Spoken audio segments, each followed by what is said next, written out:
and a PhD in Earth and Planetary Science from Washington University.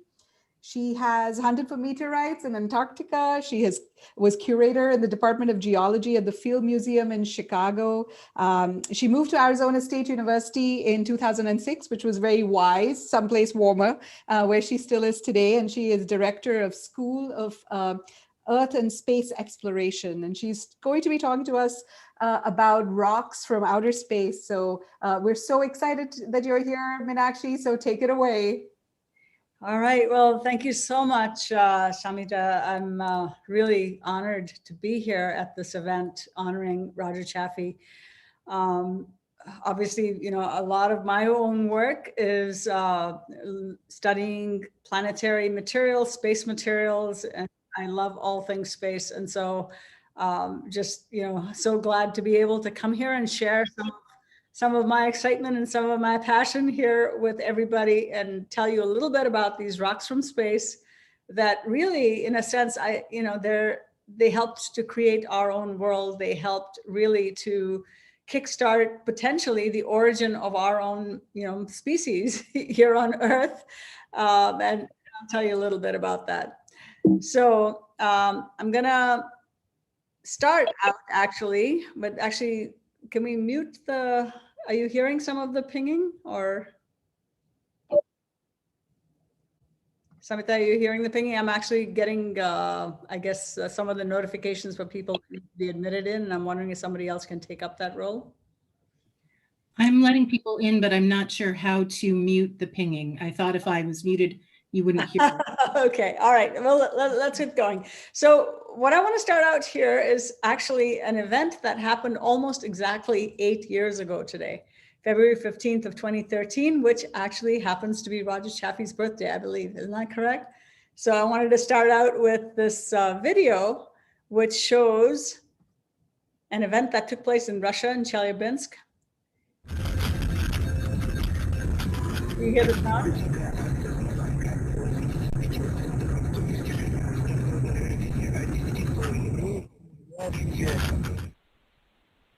So this huge fireball event, which I'm not sure if you remember, many of you may have remembered this event when it happened. It was all over the news.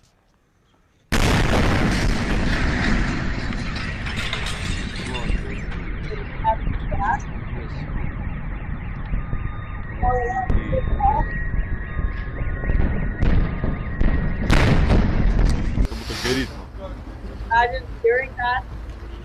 А чё, где наши истребители? Где Чапов? Работает? Сейчас. Hopefully nobody keeps rushing. Нихуя, блядь! Вот это нихуя себе, блядь!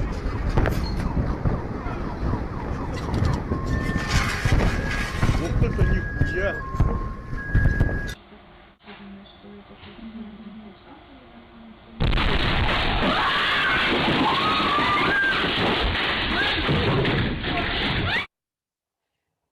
Yeah, this is.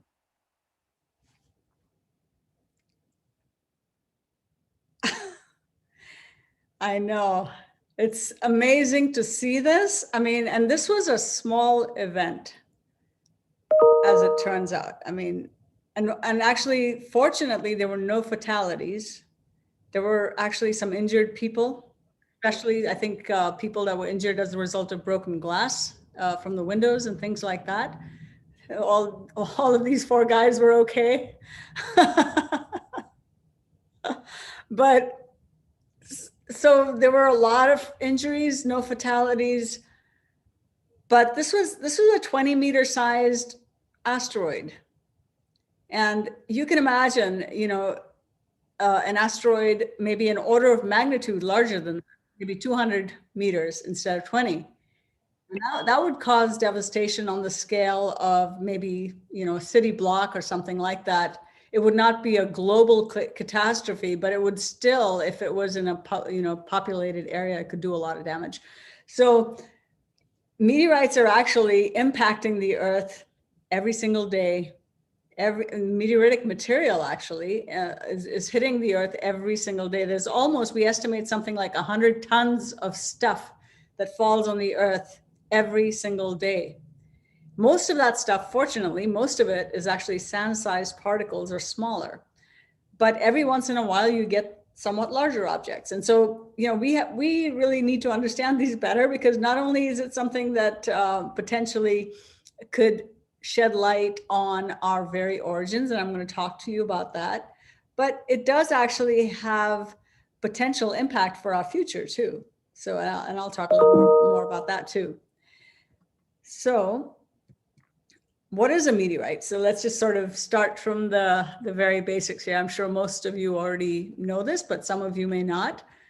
But meteorites are actually metal or rocky bodies. And this, by the way, is me in Antarctica the last time I was there, also in 2013, actually. And this meteorite that you see in the forefront, this is one of the ones that I found, one of the larger ones actually that I found there. But these are metal or rocky objects that come from elsewhere in our solar system. And I'm saying elsewhere because most of them actually come from asteroids, we believe, and we have some evidence for that. But there are a few that are actually planetary meteorites that come from the moon and Mars. And so they come from other places in our solar system. They travel through interplanetary space before they fall onto the Earth. And then they survive passage through the Earth's atmosphere so that they can actually be collected and studied in laboratories like mine. And so meteorites are not, you know, they're not meteorites until they actually fall on the ground and you can actually pick them up and actually study them. So things like shooting stars that you see, you know, meteors, which are just atmospheric and sound phenomena. If you don't collect anything, you know, that's not a meteorite. Meteorite is only after it falls on the ground and you can actually pick it up and study that material. So this actually, just to again sort of set expectations and just give you some basics in terms of what meteorites really are. There's three main categories, three main groups of meteorites. There's stony meteorites, which are, by the way, the most common types of meteorites are stony meteorites. And among those, actually, the one that's sort of shown right in the middle here, the very dark looking object with white blotches in it, that's a chondrite. And those are the most common types of meteorites. And the upper left actually is a chondrite as well. And that's actually an ordinary chondrite, the most common type of meteorite. More than 85% of all known meteorites belong to that class. And then the one right in the middle that you see, the darker one, is a carbonaceous or a carbon-rich chondrite. And that's, again, these are the most common types of meteorites. They're also the most so-called primitive meteorites, meaning that they are they basically are made up of some of the oldest materials that formed in our solar system, agglomerated together, and then have stayed essentially the same for the last 4.5 billion year history of our solar system. And so they really represent the most ancient materials that were formed in our solar system, and really give us a way to study what conditions were like, and what the bulk composition of our solar system was like, what the chemistry was like, what the environment was like, what the pressure temperature was in the earliest history of our solar system, before there was anything, even no planets at that time. It was just a parcel of gas and dust. And so these rocks were formed they were the very first rocks to form, actually. And then on the right-hand side actually are shown some other stony types of meteorites, which are somewhat rarer. And these are actually called achondrites. And these are likely formed as the crusts, or, you know, the surfaces of some asteroidal bodies that actually underwent the same kinds of melting and differentiation processes that the Earth went through. So, you know, Earth, of course, as you know, has a core and a mantle and a crust, because it's actually gone through this melting and differentiation process. And so all of the iron nickel, the heavier, denser iron nickel, has sunk down to the core. There's a denser silicate mantle, mostly minerals like olivine and high pressure polymorphs of olivine, things like that. But the crustal materials are lighter silicate minerals like plagioclase and pyroxene, if you've heard of those mineral names. And that's what these ones on the right-hand side are made of. And they represent the crusts, the outer skin of asteroids and bodies like that, rocky bodies that underwent melting and differentiation. Then the other kinds of meteorites are iron meteorites. So you've got the stony ones, and then you've got the iron ones. And the irons, most of them, actually represent the cores of asteroidal bodies that underwent melting and differentiation. So just like the Earth has a metallic core, many of these asteroids also went through that similar melting differentiation process. And the core is where that dense iron nickel metal aggregated. And so this is where once it cooled down and the body broke apart as a result of impacts, it basically liberated these iron-rich materials, which then obviously they fall into the Earth as iron meteorites.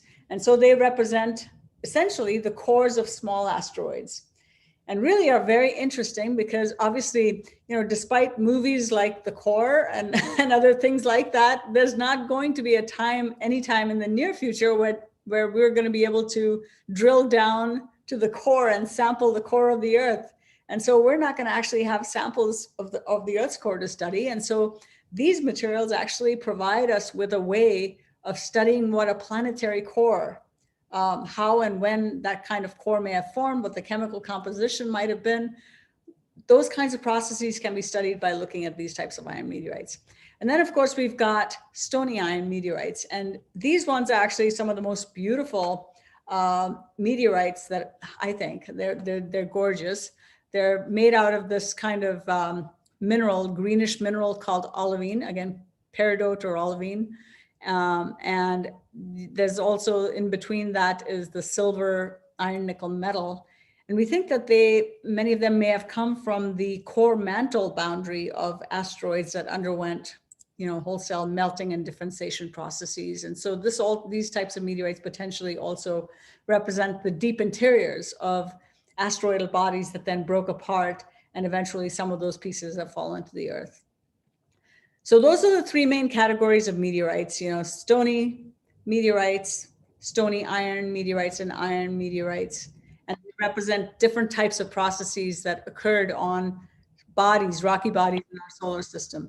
So the next thing that I'm going to do is actually sort of give you the top 5, already kind of get to the punchline here, give you the top 5 things that we've learned from studying meteorites and what we know about our own origins, about the origin of our solar system and planets. And so, a lot of people might think that, meteorite science, or meteoritics as we call it, is maybe a niche science, of really kind of a specialized field where there's not a lot of application to anything else that we really need to understand. But let me tell you, everything that we know and understand about how we came to be here on this planet, anything to do with our origins, that comes from studying rocks like these. We know how old the solar system is. We know how old the Earth is. We broadly understand the processes that were involved in the formation of the planets by looking at these types of rocks. And so they really give us a sense of how we came to be where we are, how our world was created. And so we know from studying meteorites, in fact, that very precisely, actually, within 500,000 years, the age of the solar system is 4, 5, 6, 7 million years. It's an easy number to remember, 45, 67 million years. That's how old our solar system is, which, by the way, our whole universe, of course, was formed, we think, about 3.7 billion years ago. So this is about a third of that time scale. So that's when our solar system was formed, when after about, the universe had already evolved for something like 8 or 9 million years, and then our solar system was formed. And we know this age, by the way. Oops. I'm trying to get to the next one. Here we go. Just one second. And we're coming back to this stony meteorite that I've shown you a picture of before, Achondrite. We know the age actually from studying these red circled objects called calcium aluminum rich inclusions. These are elements, calcium and aluminum, that are among the most what we call refractory elements, meaning that they condense at the highest temperatures among elements. And so as the solar system was forming, we think that our solar system formed from a parcel of gas and dust that collapsed. From the interstellar medium, you had this molecular cloud that's made up, that's a little bit denser than the general interstellar medium in terms of the gas and dust that makes it up. And a parcel of it got actually agglomerated together by gravity and started to then form this protoplanetary disk made up of gas and dust. And so you had these really high temperatures at the very center where the sun was forming.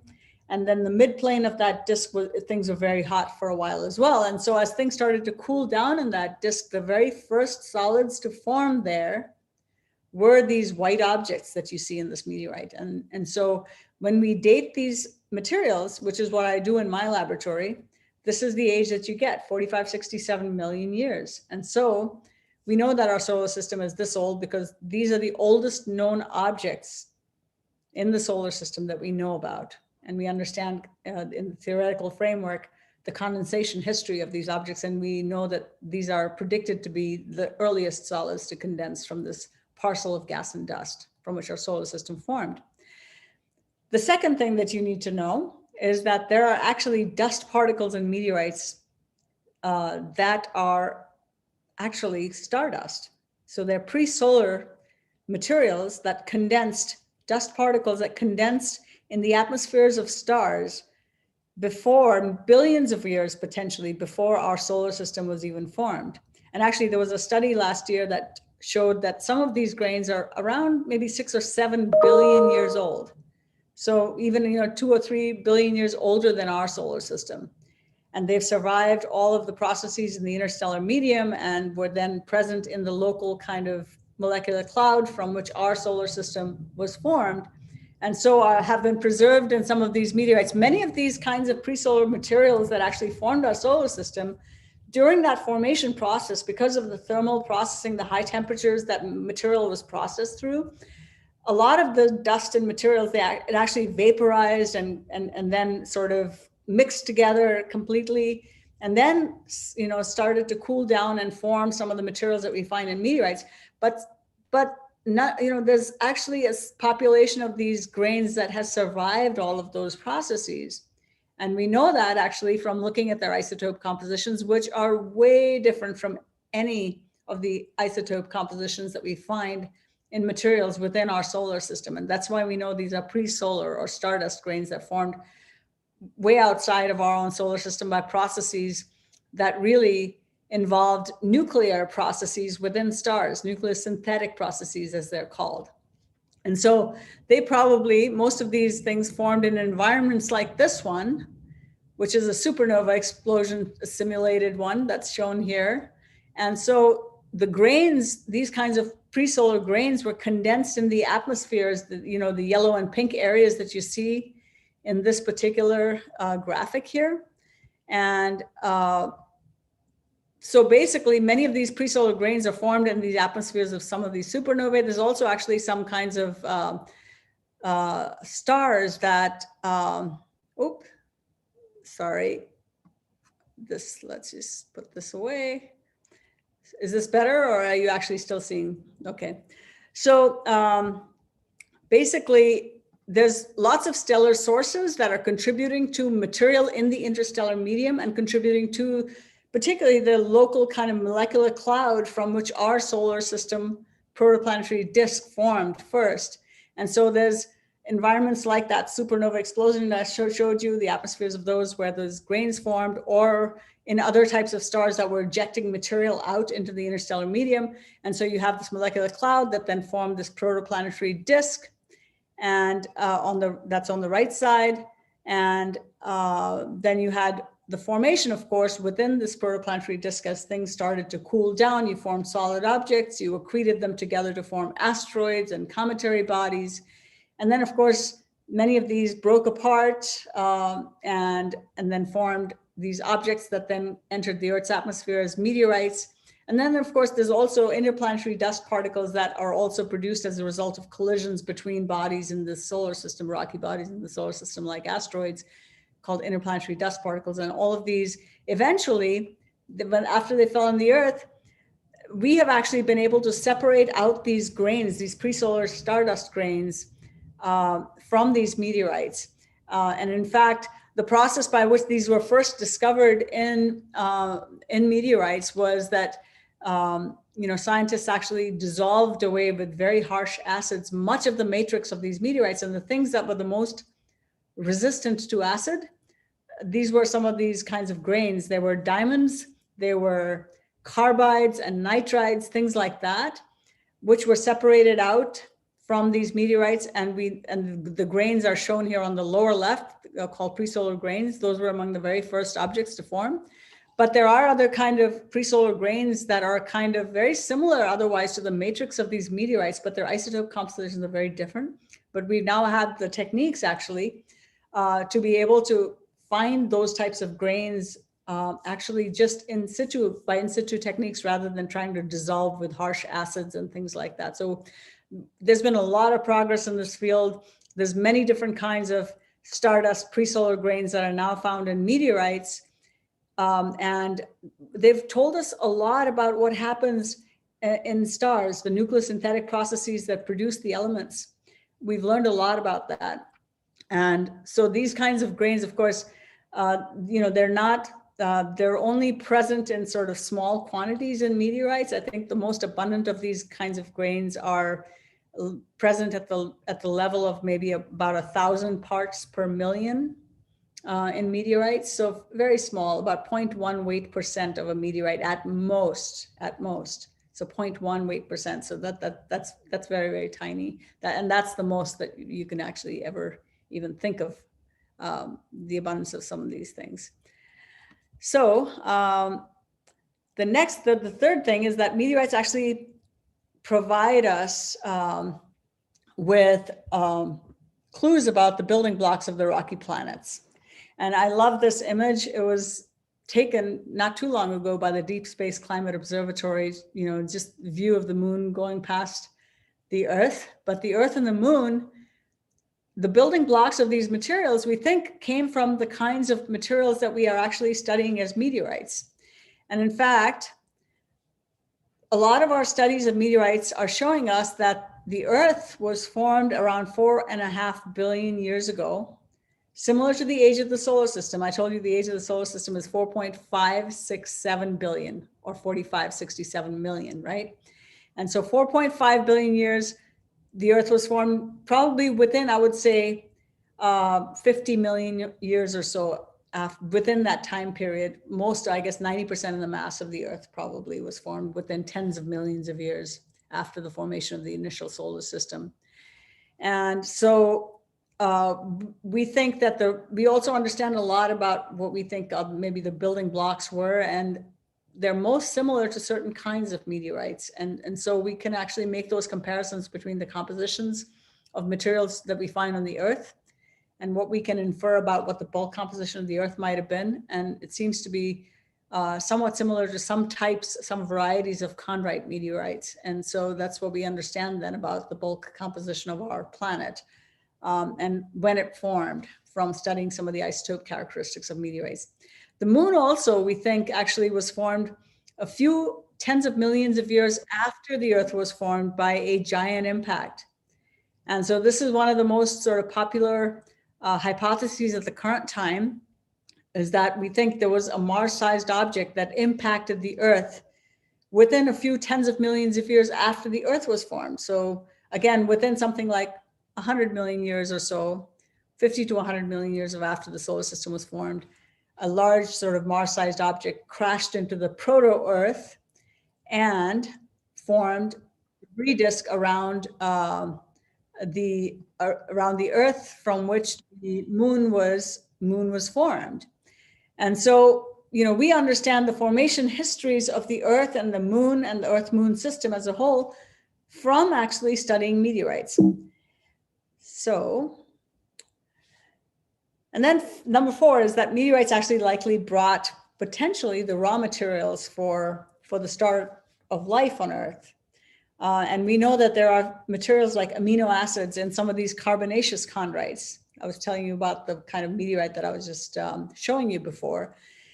And amino acids, of course, are some of the kind of raw materials that are essential for life as we know it.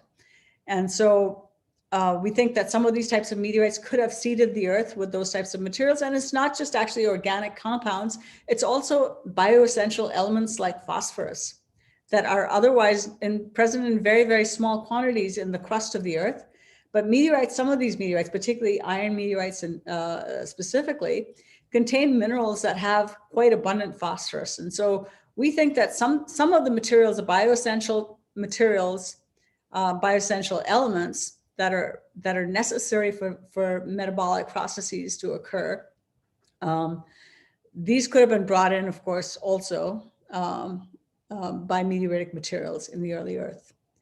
So finally, the last thing I want to also emphasize is that meteorites have changed the course of life on our planet. And this is actually one of my favorite pictures of the T-Rex called Sue at the Field Museum, which is where I used to work. And the dinosaurs, of course, as we all know, went extinct about 66 million years ago. And we think that that was because of a large meteorite impact, of course. There are, of course, 5 known major Earth extinctions. And it's been proposed that maybe one or more of those could have been from impacts. The best evidence that we have, though, is for the most recent major extinction event, the KT impact event, the Cretaceous Tertiary event that happened about 66 million years ago. And there's a lot of evidence now for that there was a large, 10-kilometer object that impacted 6 miles across, approximately 6 to 10 miles actually, that impacted the Yucatan Basin where that area of Mexico is, and actually just created just a global catastrophe as a result of that. And there's evidence of that across the world in these kind of little deposits that were created during that time period, which show that there was excess of elements like iridium, which is found of course, in abundance in some of these types of meteorites, but is not found abundantly in the crust of the Earth, and also other mineralogic and chemical evidence that suggests that. So here's the interesting thing. I mean, there's an impactor, of course, that caused the extinction of the dinosaurs 66 million years ago, but those kinds of impacts are the probability of those kinds of impacts is, of course, much smaller than some of the things that are falling on the Earth today, right? So this is actually just showing you that, in fact, the probability, the larger the object gets, the probability is smaller. But of course, the KT impact happened 66 million years ago, and the probability of another impact like that happening is on order 50 to 100 million years, once every 50 to 100 million years. So, we're right in that time frame where maybe something like that kind of event could happen, at least within some sort of geologic time frame relatively soon, or it may not happen for another 50 million years. It could happen a week from today, or it could happen 50 million years from now. But the fact of the matter is that it's going to happen at some time. Just the probabilities of things. I mean, there's going to be things, and we've had some close ones, in terms of objects coming close to the Earth that we know about. There's of course, we know that there have been events, Chelyabinsk, the 20-meter object, of course, the probability of those kinds of events is once per decade. So we'll probably see something like that again happening. It's been 8 years since that happened. And then, of course, the Tunguska Siberian event, which many of you may be aware of that. That was one where, a large portion of Siberia, the trees were flattened there. And essentially this happened about a century ago, a little more than a century ago. And so again, the things, the impacts where there's global consequences, of course, it's got to be somewhat like kilometer-sized or larger objects. And those happen probably once every, 100,000 to a million years, once every 100,000 to a million years, but they happen. It's going to happen. It's happened in the past. It's going to happen in the future. What are we going to do about it? That's the question. So here's actually an animation that shows all of the discovered asteroids in our solar system between the time periods. So it just shows sort of a snapshot of what things were like in 1999 and where they stand in 2018 at this point. And so the blue represents Earth crossing asteroids, and the yellow ones are actually further out. So you'll see the known near-Earth asteroids. So these are the blue ones that we knew about in 2009 and now in 2018. So these have all been discovered mainly because we have actually spacecraft capabilities now for looking for these objects. They're not just from ground-based astronomy. And this is all of the known asteroids. You know, our space here is teeming with these materials. But of course, I mean, you know, the scale here is a little bit misleading because many of these objects, of course, they're tiny and the space is large. So it's not quite as dense as it looks, but the numbers are correct. I mean, there's that many objects in our neighborhood. And so we need to figure out, you know, what it is that we can do. Can we really avoid the fate of the dinosaurs? You know, it's not a question of whether it's going to happen. It's a question of when it's going to happen. And so, yes, we can do something about it. This is the first time in the history of the Earth, actually, that there's a species on our planet where we have the capacity to actually avert that disaster. The dinosaurs, certainly, I think things would have been different if they'd had a space program, but they didn't. So it'll be important for us to understand, of course, you know, where the asteroids are in our neighborhood, what the internal structure and composition is to avoid these types of disasters in the future. And so actually there was a near-Earth asteroid search program that was mandated. And this was back in 1998, congressional mandate that said that we need to detect more than 90% of all near-Earth objects greater than a kilometer within the next decade or so. And we've done that. We know where most of these objects are at this point. So in 2005, because the initial mandate was actually met well before the decade horizon. And so there was another congressional mandate in 2005, and this one's a little bit more challenging one to meet, that we would basically want to detect more than 90% of all near-Earth objects greater than 140 meter diameter. And these are 140 meters just because that's about the size at which basically you get local to regional effects. It's basically an object that would create a crater the size of Meteor Crater in Arizona, actually. So the estimated number of these types of objects is about 30,000. And so far we've found about a third of these objects. So we really have not significantly changed that number, but we're heading in that direction for sure, because there are actually space assets out there that are looking for these objects. So what is the other way in which we can actually learn about these things? So the NEO program, of course, helps to tell us where these objects are, but human and robotic space missions are actually pretty critical to bringing back materials to the Earth so that we can understand their chemical composition, their structure.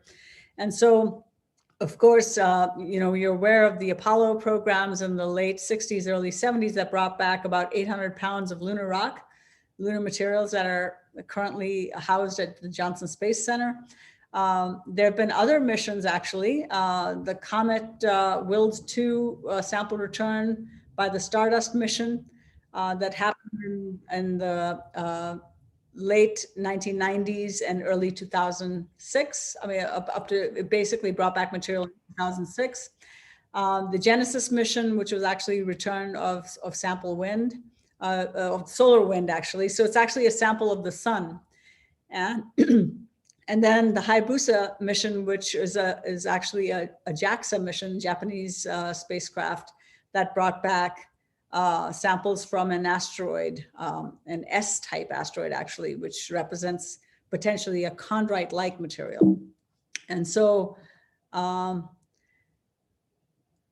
this is actually a really exciting mission that you may have heard of, OSIRIS-REx, which actually went to this asteroid Bennu.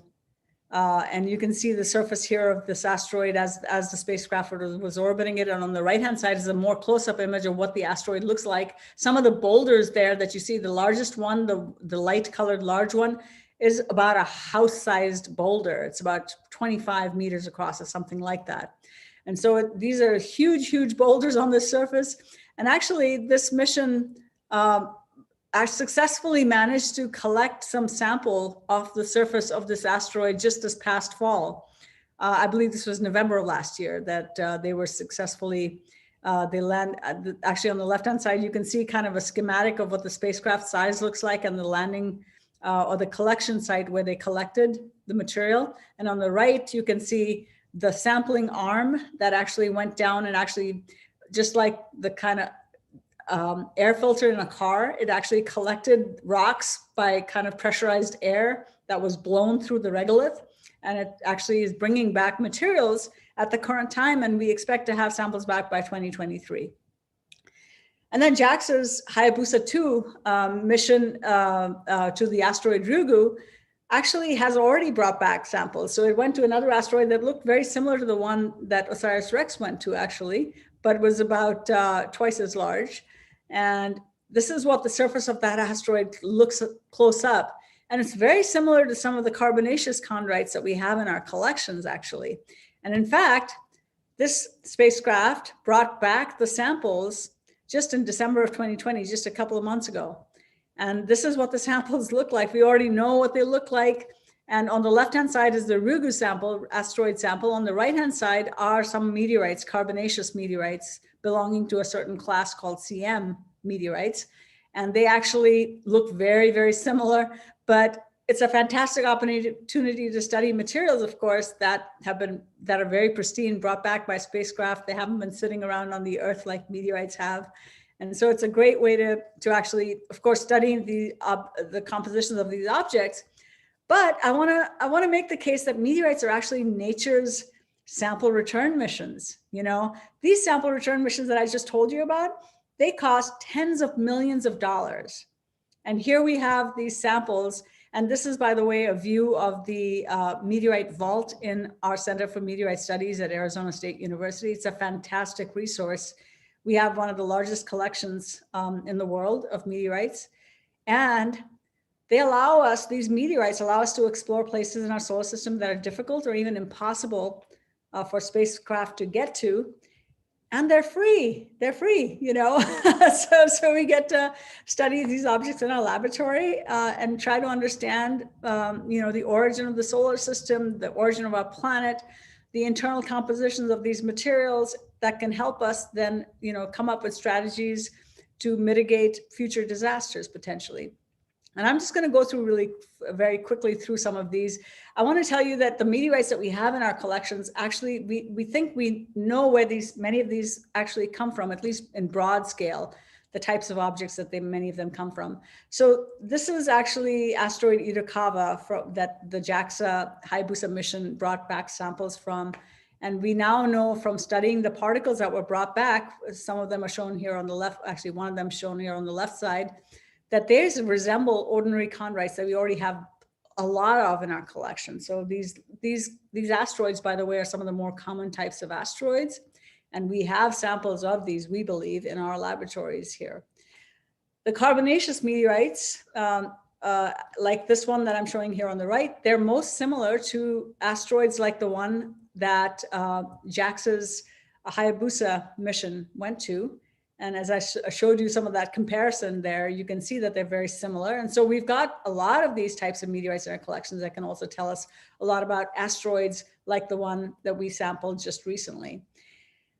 The other asteroid that we actually think we have samples from is Asteroid Vesta.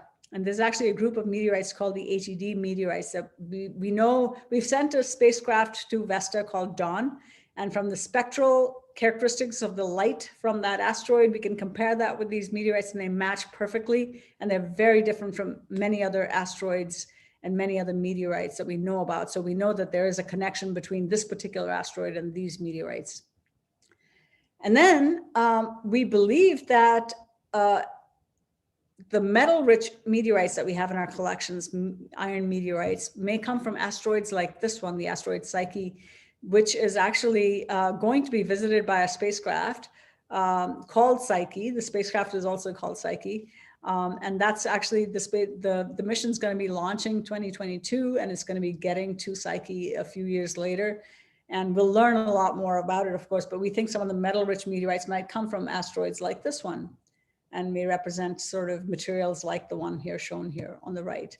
And then comets, of course, we had the Stardust mission, and you can see some of the stardust particles on the right-hand side here.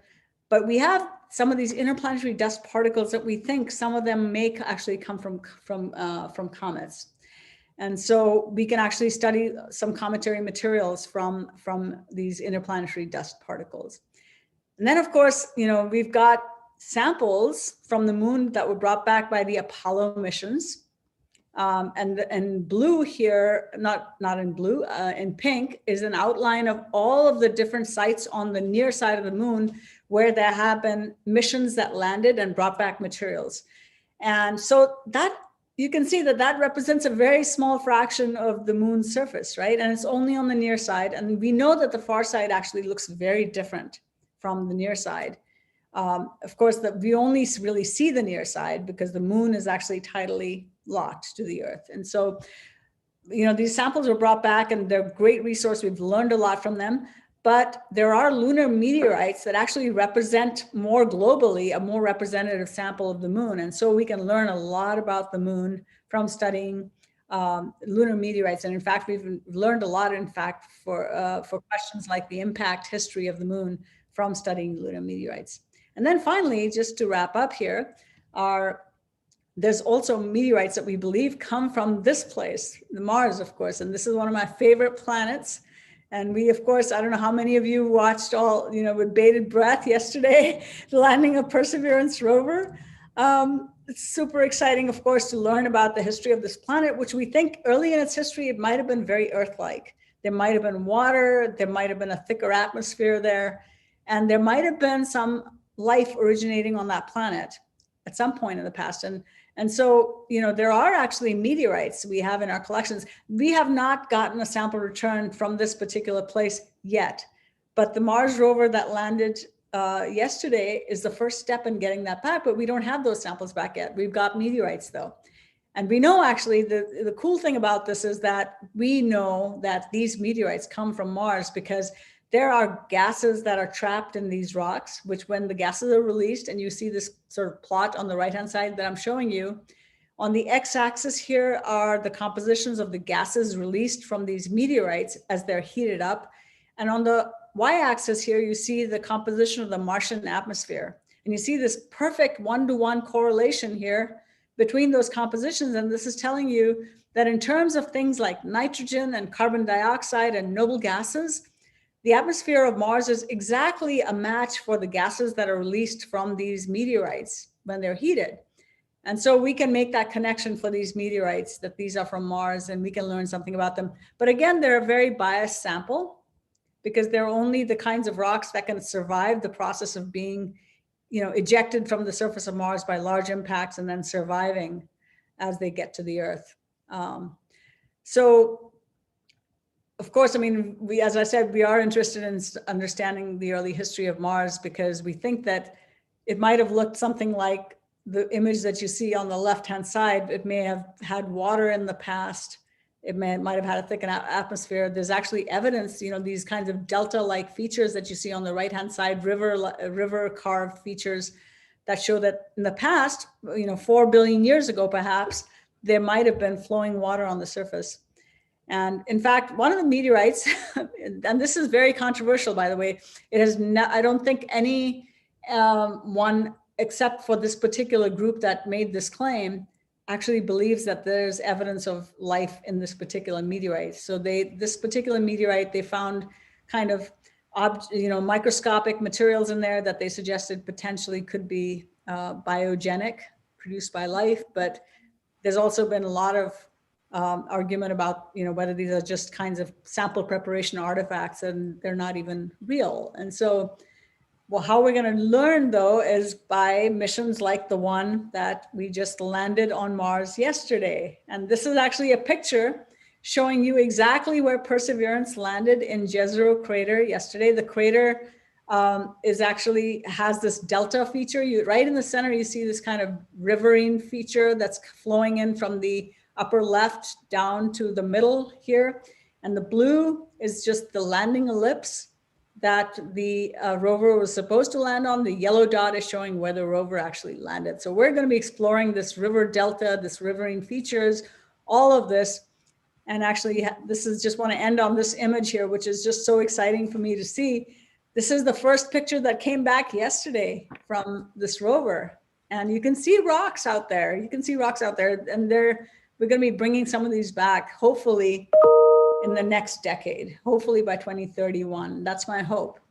But we'll see what happens. And I'm just going to finish on this note.